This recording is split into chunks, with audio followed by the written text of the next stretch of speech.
VFC M110 A1. So this is the newest rifle from VFC, or Umarex. So it has all of the HK markings, it is officially licensed, covered in trademarks and all that, which absolutely really makes it look fantastic and even more realistic. So essentially it's very similar to the 417 externally. However, internally it has the VFC version 2 standard gearbox now, rather than a proprietary gearbox, which is much more upgradable, easier to work on. And it comes as standard with a gate Aston MOSFET in there, which is a fantastic addition and definitely an improvement over the 417. The rail system, of course, being the biggest external change on this rifle. So it now has an M-LOK rail system, which is HK's own production. Looks very much like a Geisley rail. It does have QD point either side on the rail system, and it also has cutouts along the top of the rail system to reduce the weight of the rail.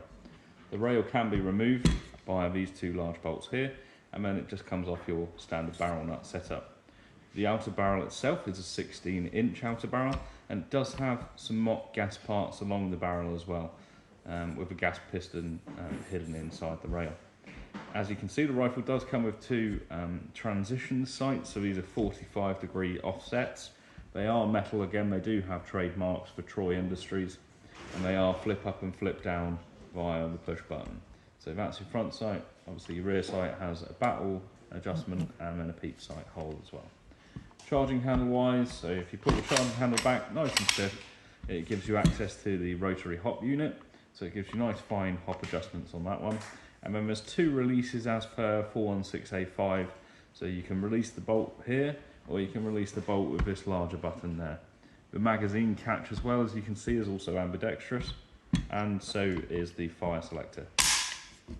The rifle is full metal, so it's all aluminium. The gun has a really nice colour on this one, so whereas the 417 or the G28 was sort of baby mix, all different strange colours, this one's much more uniform, which I think makes it look fantastic. The gun will take 417 mags, or you can also get the M110 A1 mags, which just essentially have different colour base plate. The gun has a multi-position stock, and the battery is housed in the buffer tube here. With it having a gate Astor, you have more space in the buffer tube than you would on the previous models, whereby you had a basic MOSFET actually within that buffer tube.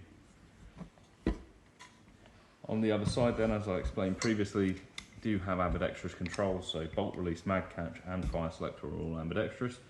And as well as the QD sling point up here, you also have an ambidextrous QD sling point just in front of a castle nut on the buffer tube, which gives a really strong mounting point for slinging the rifle. So the US Army is using these weapons with a SIG short dot, LVPO style optic, which we also have available from time to time. If you don't see it on the website, feel free to drop us an email and we can order one in for you. And that's usually mounted on the Geisley scope mount, same deal with that one as well. The rifle can be set to semi-automatic only via the MOSFET, and so you can run it as a DMR. And we have tier 2, tier 3 upgrade packages available if you want to take it to that next level as a DMR. Final thing, the flash hider. It is standard 14mm counterclockwise, so you can use suppressors, tracers and things like that as you wish to.